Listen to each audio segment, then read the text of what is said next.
함께 따라하겠습니다. 신앙의 첫걸음. 신앙의 첫걸음입니다.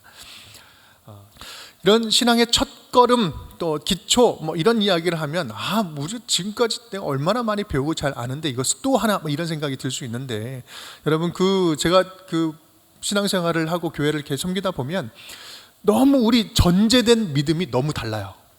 나 권사입니다. 집사입니다.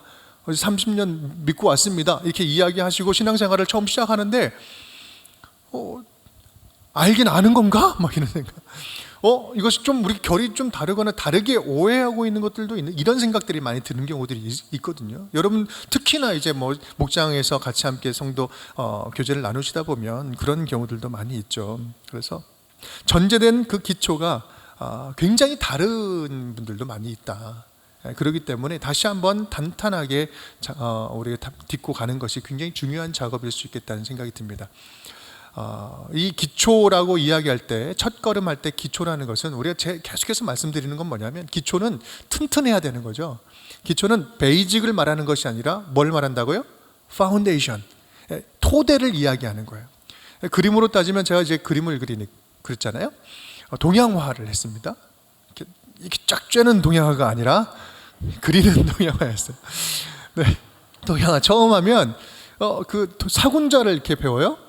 사군자. 모든 다 많은 것도 배우지만 사군자를 배웁니다. 사군자의 마스터가 있을까요? 사군자는 죽을 때까지 사군자 해요. 완성이 없다라는 거죠. 신앙은 계속 깊어지는 거죠. 똑같습니다. 그렇게 토대는 단단하면 단단할수록 더 멋지게 신앙은 더 위에 든든하게 쌓아 올라갈 수 있는 거죠. 그런 관점에서 여러분 우리의 신앙을 다시 한번 점검해보는 시간이 되었으면 좋겠습니다. 우리들의 신앙은요, 건강한 환경에서 건강하게 양육을 받지 않으면 어떤 일이 일어납니까?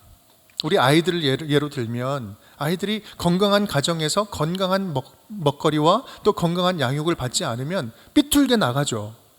가정에서 방치되거나 아니면 세상에서 방황한다면 건강한 아이로 자라갈 수 없는 거죠. 마찬가지로 우리 신앙도 마찬가지입니다. 건강한 환경에서 건강한 양육을 받지 않으면 우리의 신앙은 또 몸은 커져 있는데 전혀 신앙적으로는 자라지 않는 거죠. 자라지 않을 뿐만 아니라 병들고 아픕니다. 나만 아픈 것이 아니라 다른 사람들도 병들게 해요. 그래서 문제죠. 그래서 우리는 신앙의 첫걸음, 그리고 신앙의 기초가 튼튼하게 세워져 있는지를 점검하는 것은 우리 믿는 자들에게 있어서는요, 기신자나 초신자나 모두에게나 다 중요한 일입니다. 모든 일에 있어서 첫 시작이 중요하죠. 그리고 모든 일은 첫 시작이 있죠. 처음에 시작할 때, 뭐든지 처음 시작할 때는 기대가 됩니다. 여행을 갈 때 그렇죠. 이제 아무것도 계획을 쫙 짜고 출발할 때 얼마나 기대가 됩니까? 그런데 가기 전부터 내가 왜 가야 되냐고, 이거 갔다 오면 또 힘들 거라고, 가기 싫다고 이러면 갈 때부터 힘들잖아요. 근데 처음에 우리 여행을 시작할 때나 일을 시작할 때는 기대가 있고 설렘이 있습니다. 그런데 시작이 불안하면 어떻게 해요? 가면 갈수록 더 불안해지는 거죠. 벽돌을 밑에서 밑장 하나 빼고 쌓아 올리기 시작하면 올라가면 올라갈수록 불안해지는 거죠. 더 쌓으면 쌓을수록. 영적인 여정도 마찬가지죠. 신앙도 그래요. 영적인 여정을 어떻게 시작했는지가 신앙생활의 질을 결정합니다. 제대로 시작하면, 그 기초가 튼튼하면 우리 신앙생활에서 요동치 아니하는 지점이 있어요. 어떤 상황에도 흔들리지 않는 그 굳건한 어떤 중심이 있는 거죠. 하나님 안에 있는 풍성함을 매일매일 살아가면 살아갈수록, 믿으면 믿을수록, 신앙의 연수가 더 되면 될수록 더 아름다워지는 것이 정상인데 제대로 시작하지 못하면요, 어떻게 합니까? 신앙생활은 하면 할수록 이제 뭔가 엉키기 시작해요. 뭔가 많이 아는 것 같은데 자유가 없어요. 고되고 힘들어요. 왜 그렇습니까? 신앙의 첫 단추가 잘못 끼어 있기 때문에.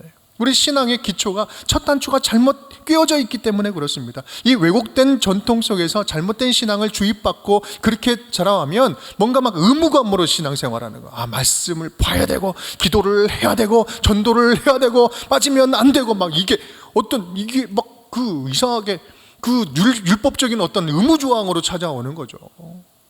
그러니까 구속감이 크고, 관계를 하는데, 교회 안에 들어왔는데 기쁘고 행복하고 즐겁고 목장 식구들 봤는데, 오랜만에 봤는데 행복해야 되는데, 아이고 또 어떻게 또 목장 모임을 하나, 이런 마음부터 푹 들어온다면, 이 관계의 매너리즘에 빠진다면 이것은 뭔가 첫 단추가 잘못 끼워져 있다는 거예요. 신앙의 걸음걸이를 배우지 못하면, 첫 걸음걸이를 배우지 못하면 갈수록 혼란스러워져요. 그래서 첫 걸음이 중요한 거죠. 우리가 당연하게 여기는 신앙을 다시 한번 점검할 이유도 바로 여기 있습니다. 여러분은 어떻습니까? 한번 생각을 해보세요. 그냥 그 옆에 사람과 이야기하지 마시고 스스로 한번 생각을 해보십시오. 여러분 신앙생활을 하면 할수록 행복해지십니까? 즐거워지십니까? 아니면 하면 할수록 지쳐가고 계십니까? 뭐 이렇게 자랑스럽게 지쳐가고 있습니까? 얘기를. 신앙생활 하면 할수록 질문을 못하겠네.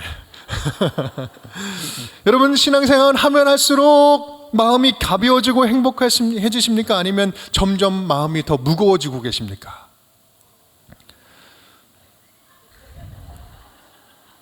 언제부터인지 영적인 기쁨을 누리기보다 왠지 모를 답답함과 율법적인 신앙에 매여져 있습니까? 이러한 현상이 나타나는 이유는요, 신앙의 첫 단추가 잘못 껴져 있기 때문에요. 그리스도인이 된다는 것은요, 복음이잖아, 복음. 복음으로 우리가 새로운 존재가 되고, 크리스찬이 된다는 것은요, 이거는 얼마나 큰 축복이고, 이 세상에서 누릴 수 없고 세상이 줄 수 없고 빼앗아갈 수 없는 얼마나 큰 감격적인 것인지 우리가 배우지 못하고 영적 여정을 시작했기 때문일 수 있어요. 여러분, 첫 단추 잘 끼워야 돼요. 우리가 하나님의 자녀로 살아가는 영적 여정은요, 세상 그 무엇으로도 비교할 수 없는 풍성하고도 행복한 아주 아름답고 멋진 그런 삶인 줄 믿습니다. 이것이 첫 단추예요. 이것이 시작이에요. 여러분, 그리스도인이 된다는 것이 뭡니까? 그리스도인이 된다는 것은 지금까지 내가 주인으로 살아왔는데, 내가 주인으로 살면서 아등바등 열심히 잘 살아보려고 했는데 결국 돌아보니 피폐하고 소망이 없는 그런 삶을 살 수밖에 없는 우리의 이 존재임을 깨닫고, 이건 내가 스스로 살아갈 수 있는, 주인으로 살아갈 수 있는 것이 아니구나라는 것을 깨닫고 예수 그리스도를 삶의 주인으로 모심으로 말미암아 이제부터는 하나님의 자녀, 신분이 변화돼서 하나님의 자녀로서 하나님의 다스림을 이 땅에서 받아 살아가는 것, 그래서 이 땅에서 천국을 누리며 살아가는 것, 그러한 특권을 누리게 되는 것, 그거 아니겠습니까? 신분이 변화된 거예요. 다른 존재가 된 거예요. 완전히 다른 삶이 펼쳐지게 된 거예요. 이러한 기대와 소망과 기쁨으로 우린 신앙의 첫 단추를 제대로 끼워야 돼요. 신앙은 시간이 지나가면 시들시들해지는 거야. 당연히 우린 감격이 떨어지는 거야. 너 신앙생활 지금 열심히 하면서 지금 탄력 받아가지고 잘 가는 것 같지만 너 한번 신앙생활 해봐, 10년 해봐라, 다 나처럼 된다. 이게 지금 복음입니까? 이게 지금 크리스찬이에요? 여러분, 세상은 여전히 우리를 힘들게 하고 여전히 절망 가운데 낙심케 하지만 모든 삶의 주권을 주님께 드린 자녀들에게는요, 자유와 해방과 기쁨과 참된 쉼을 주님께서 선포해 주신다. 여러분, 이게 복음이에요. 우리 복음을 누리는 자로 이 자리에 있는 거예요. 자녀로 있는 거잖아요. 그래서 오늘 본문 말씀 다시 한번 읽어볼까요? 마태복음 11장 수고하고 무거운 짐진 자들아 다 내게로 오라. 내가 너희를 쉬게 하리라. 나는 마음이 온유하고 겸손하니 나의 멍에를 메고 내게 배우라. 그리하면 너희 마음이 쉼을 얻으리라. 쉼을 얻으리라. 이 세상에서 누릴 수 없는 쉼이 이곳에 있다니까요. 주님과 함께함에 있다니까요. 신앙은 바로 이런 것입니다. 예수 안에서 하나님의 자녀가 되고 하나님을 더욱더 잘 알아가는 기쁨을 누리고 하나님의 다스림 안에서 더욱더 하나님과의 깊은 교제를 누리며 살면 살수록 더욱 멋지고 아름답고 매력적인 행복하게 살아갈 수밖에 없다라는 말씀이에요. 그래서 우리는 이 신앙생활에서 가장 중요한 명제, 가장 중요한 그 질문을 하나 짚고 넘어가려고 합니다. 우리 모두가 피해갈 수 없는 가장 중요한 질문이에요. 함께 읽어볼까요? 지금 우리는 하나님과 얼마나 살아있는 관계를 맺고 있는가? 중요한 것은 살아있는 관계를 맺고 있는가? 얼마나 하나님과 살아있는 교제를 누리고 있는가? 관계가 있고 말고를 말하는 것이 아니라 얼마나 그 관계가 살아있는지를 묻고 있는 거예요. 얼마나 그 관계가 살아있느냐, 얼마나 하나님과 살아있는 인격적인 관계를 맺고 있느냐. 하나님과의 관계가 살아있다는 것은요, 우리가 너무나 익숙하게 좀 너무나 많이 이야기해서 그러는데 정말 신비한 일입니다. 신비스러운 일이죠. 왜 그렇습니까? 여전히 죄성을 가지고 있는 인간, 죄인인 인간, 그리고 이 땅에 유한한 존재인 인간이 무한하고 전능하신 이 신 하나님, 전능하신 창조주 하나님과 살아있는 교제를 나눈다? 여러분, 우리는 여러 번 이렇게 들었으니까 너무 당연한 거죠. 역사적으로나 아니면 우리는 사상적으로 이거는 너무 불가능한 일, 이 신비한 일이에요. 인간과 신이 친밀하게 교제를 나눈다? 신이 뭐가 아쉬워서? 여러분, 이건 진짜 신비한 일이죠. 이거야말로 진짜 신비한 일입니다. 제가 경험한 신비한 일 가운데 가장 신비한 거, 제가 몇 번 말씀을 드렸는데, 제가 결혼하고 나서 그러고 보니까 오늘이 20년 되는 날이네요. 뭐 이거 이런 게 갑자기 툭 튀어나온 말은 실수하는 거예요. 제가 결혼하고 제일 그 신비한 경험을 한 것은 우리 아내 뱃속에서 생명이, 심장 소리가 2개가 뛰는 거. 여러분 경험하신 분들 많이 계시잖아요. 나 하나 잘 살던 그 인생이었는데 내 안에서 또 다른 심장이 통통 뛰고 있는 거예요. 큰 북 작은 북 쿵땅땅 쿵땅땅 이렇게 되는 거예요. 얼마나 신비하지. 한 몸인데 어떻게 2 생명이 있지? 지나고 폭 나왔는데 얼마나 나를 똑 닮아서 나왔는지, 아니 나만 닮아서 나왔는지. 그래요. 여러분, 육체의 생명도 이렇게 신비한데, 여러분 영적으로 태어난다? 영적으로 다시 태어난다? 여러분, 이거 우리가 너무 익숙하게 들어서 그렇지 얼마나 신비한 일입니까? 인간이 다시 영적으로 다시 태어나는 거예요. 여러분, 우리는 이 하나님을 만나서 새로운 생명을 얻는 이 신비한 일을 뭐라고 이야기하냐면 거듭남이라고 이야기해요. 거듭난다. 우리가 지금 이 자리에서 예수를 믿는 이유는 뭐예요? 그것을 표현한, 거듭났기 때문에 그러는 거잖아요. 거듭남에 대한 분명한 인식이 있어야 됩니다. 우리의 신앙의 기초는요, 이 거듭남을 점검하는 것부터 시작하는 거예요. 내가 진짜 제대로 하나님 안에서 새 생명을 얻은 거듭난 존재인가? 라는 이 질문부터 분명하게 짚고 넘어가는 것, 이것이 신앙의 가장 중요한 지점이라는 거예요. 이것을 분명하게 할 때 이제부터 신앙은 든든하게 쌓아 올라갈 수도 있고, 아니면 그냥 쉽게 허물어져 버릴 수도 있고, 이 이후로 계속해서 매력적인 삶을 살 수도 있고, 아니 계속해서 뭔가 모르는 사이에 지쳐갈 수 있고 그렇습니다. 여러분, 이 거듭난다라는 말은, 이 단어는요, 다시 태어난다라는 말과 동시에 위로부터 태어나다라는 의미가 있어요. 위로부터 태어나다, 하나님으로부터 다시 태어난다는 거예요. 이 거듭남의 본질은 하나님과 아무런 관계가 없던, 영적으로 죽어있던 자가 하나님과의 관계에서 새로운 생명을 얻어서 하나님과 교제하며 살아가는 새로운 존재, 하나님과 관계 맺는 존재로 새롭게 태어났다라는 것을 말하는 것이 이 거듭남의 본질이에요. 하나님과 관계 맺는 존재가 되었다라는 거예요. 전에는 하나님 전혀 모르는 존재였는데 이제는 신과 교통할 수 있는 존재가 되었다. 이것이 거듭났다라는 거예요. 즉, 거듭난 사람이란 하나님과 살아있는 관계가 시작된 사람을 거듭난 사람이라고 말합니다. 자, 여기에서 나는 그렇게 생각하지 않습니다 생각하시는 분 한 손 들어보세요. 아니, 발 들어보세요.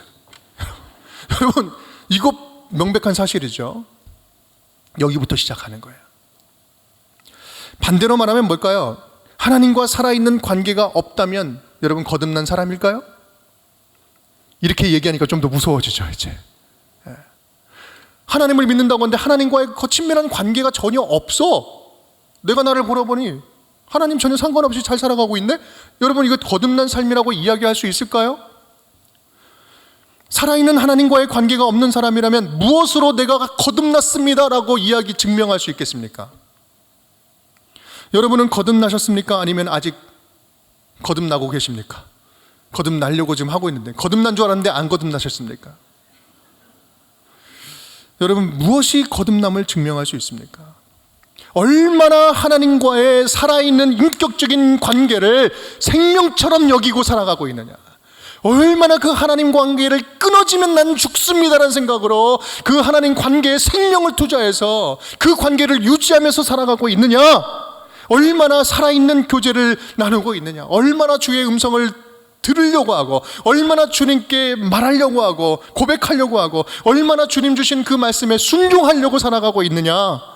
여러분, 오해하면 안 돼요. 이렇게 하나님과의 교제를 나누면서 살아가는 거, 이건 열심히 있는 사람들이 하는 거고, 나는 예수 믿고 천국 갈 거나 예수 믿어서 됐어, 끝!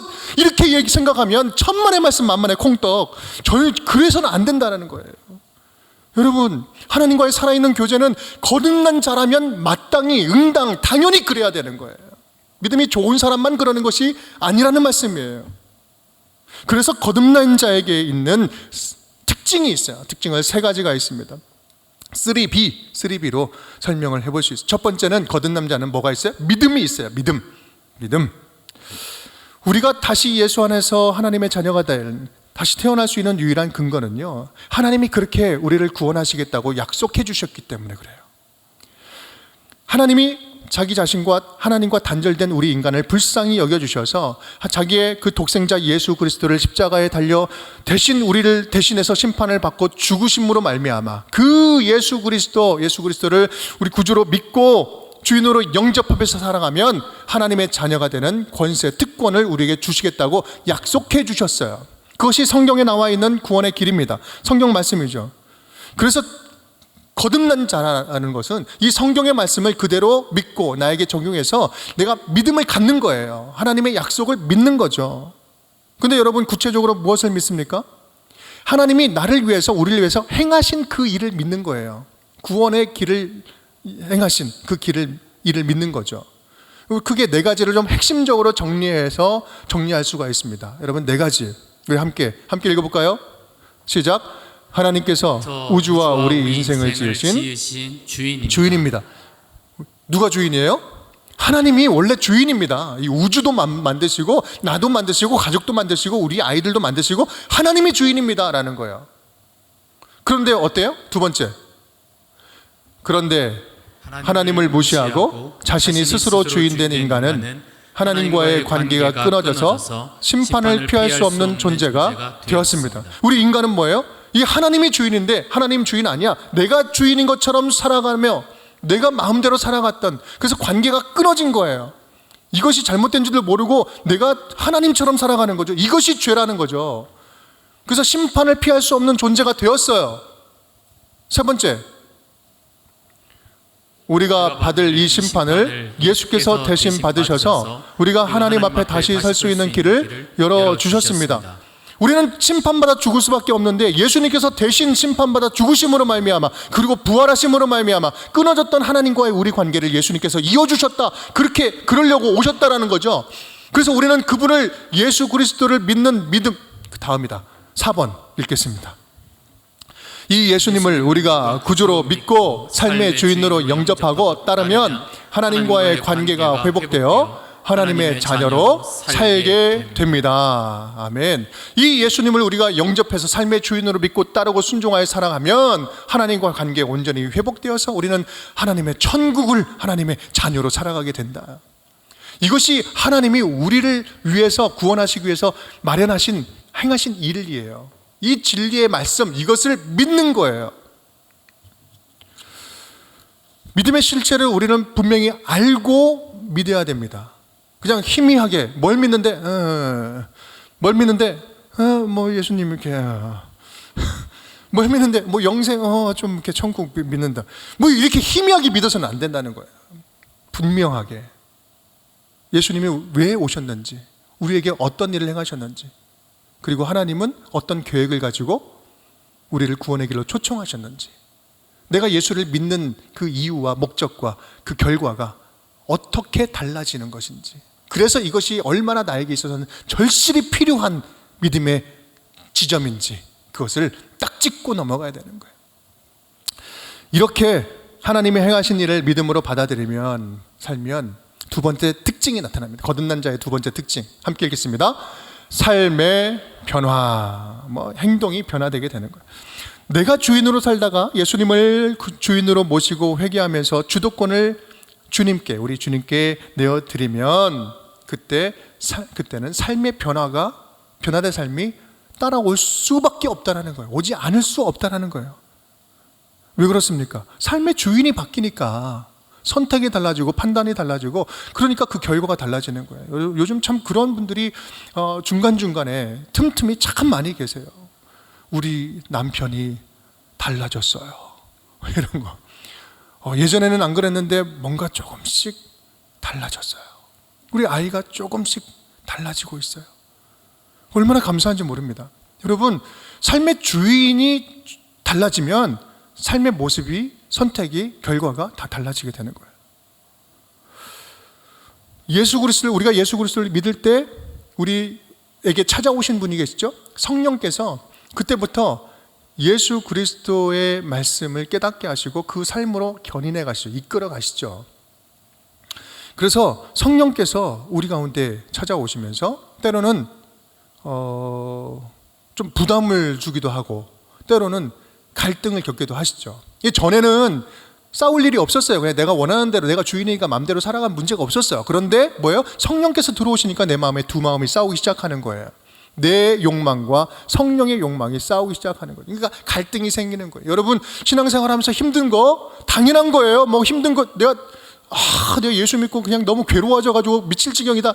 여러분, 미침 그 지난 후에는 소망이 있습니다. 여러분, 충분히 미치십시오. 여러분, 그 안 미친 게 미친 거였었어요. 갈등이 있어야 되는 거죠.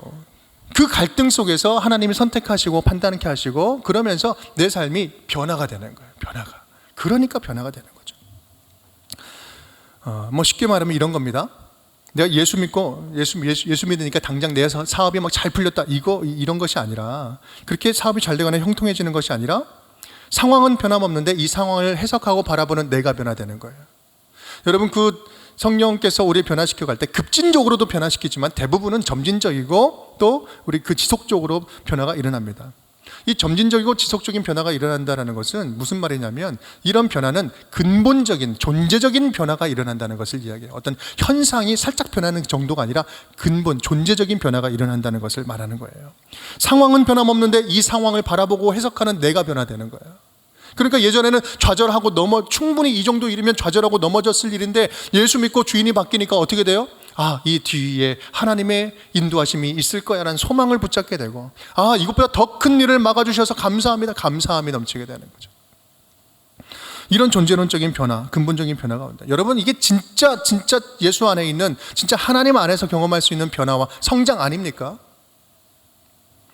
또한 이런 큰 변화 가운데 하나는요, 이 거듭난 자의 특징은, 지금까지는 나 홀로 믿는 믿음이다 라고 알았는데, 신앙은 본질상 나 혼자 믿는 게 아니구나라는 것을 깨달을 수밖에 없는 거야. 깨닫게 되는 거야. 그래서 거듭난 자의 세 번째 특징 함께 읽겠습니다. 세 번째입니다. 함께, 하나님의 가족 공동체 안에 소속되는 것. 이 거듭난 자의 특징입니다. 하나님의 가족 공동체 안에 소속되어, belonging, 소속되었다. 이 교회라는 어떤 곳입니까? 하나님의 자녀들이 모인 곳이죠. 하나님의 자녀가 하나님께 예배하는 곳이고 함께 한 몸을 이루는 곳이죠. 하나님을 아버지로 고백하는 자들이 모인 곳이 믿음의 공동체. 제가 얼마나 많이 이야기했는지 모릅니다. 내가 아버지라고 하나님을 부르는 순간 그분을 아버지라고 부르는 저 사람은 뭐예요?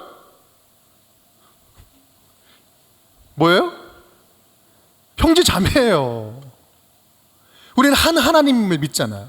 하나님 안에서 다 연결되어 있거든요. 하나님씩 하나씩 연결되어 있잖아요.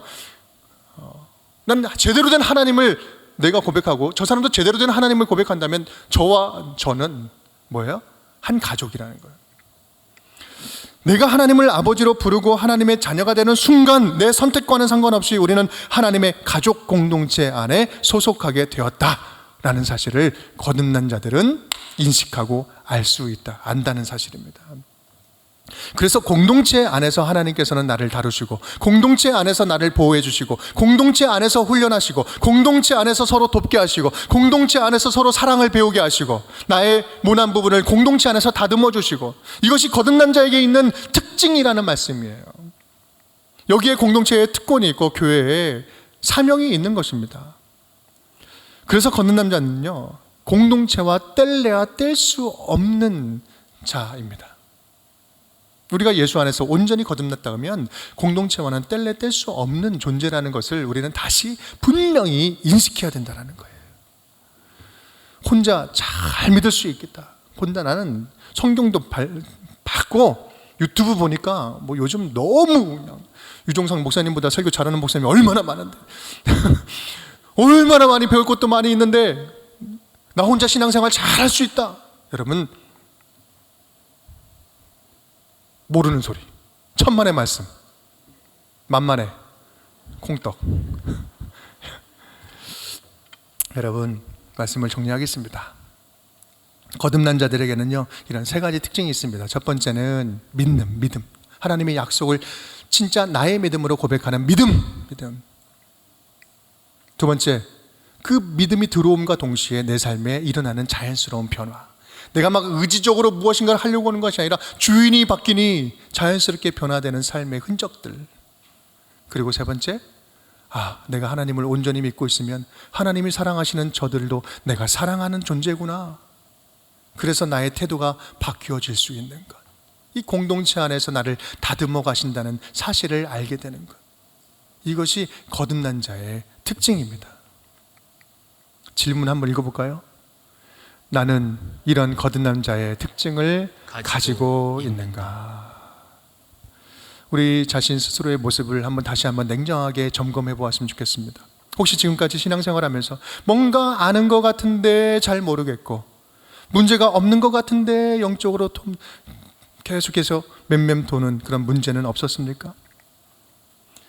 나는 믿는다고는 했는데 무엇을 믿는지 선명하게 무엇인가를 설명하기 힘들 것 같고 그 믿음이 주는 특권과 풍성한 은혜가 무엇인지 잘 모르겠고 내가 믿는다고는 했으나 삶의 주도권을 온전히 주님께 드리지 못하고 여전히 힘겨운 그렇게 타성에 젖은 그냥 매너리즘에 빠진 신앙생활 점점 가면 갈수록 지쳐가는 그런 신앙생활을 이어가고 있지는 않았는지